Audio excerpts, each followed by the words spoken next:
initial phase of the Synodal pathway for the Catholic Church in Ireland is now underway. The focus of this phase will be prayer, listening, consultation and discernment as we seek to lay the foundations for a national synod for the Irish Church.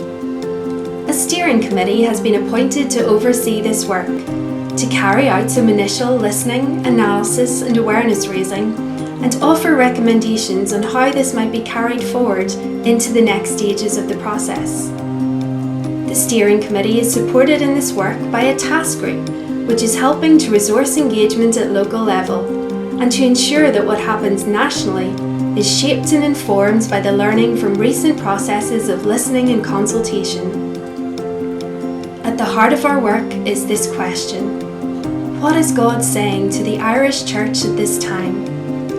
We will be exploring this through a process of discernment, which, in a Christian context, is understood as a decision-making process in which discovery leads to action, guided by the Holy Spirit.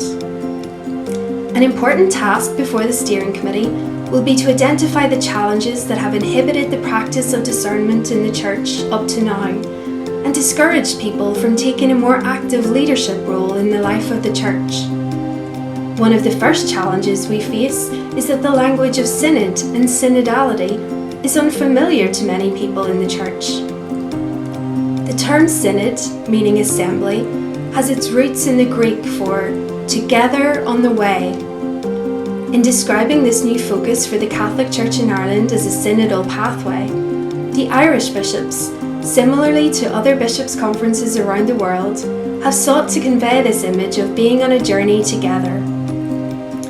Among the most common misunderstandings we encounter in our work is the idea that synodal assemblies are parliamentary-style debates where the objective is to win votes for particular decisions.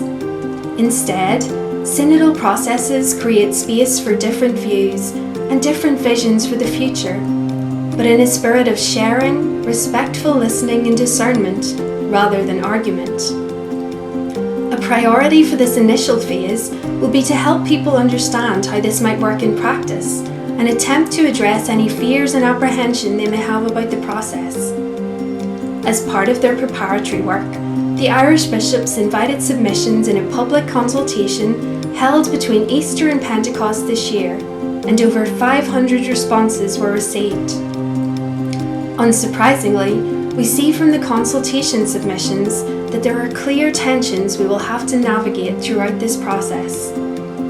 Some people are fearful that it will lead to the secularizing of the Church and will devalue elements of their faith and of the local parish community that are precious to them. Others are concerned that the process will fail to take sufficient account of the changing social context, or to engage in a meaningful way with those who feel alienated from the Church.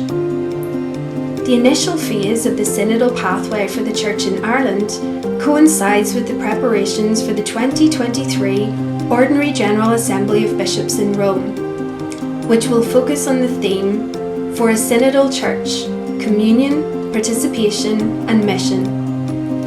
While the process underway in Ireland will create space to explore the questions that arise specifically in an Irish context, it will also take account of the wider global developments, with particular emphasis on the example of Pope Francis, who has consistently prioritised a focus on those who are marginalised and those who, as he describes it, have been made to feel discarded. How we frame our invitation to people to participate in the synodal pathway will be crucial. We are asking people to join with us on a journey without knowing all the detail of the final destination, but to trust that this is a sincere effort to bring about real transformation and renewal in the Church, guided by the Holy Spirit. Through this process, we seek to acknowledge the hurts that exist within our Church community and work to heal those relationships so that the Catholic Church in Ireland can fully live out its calling to serve the wider society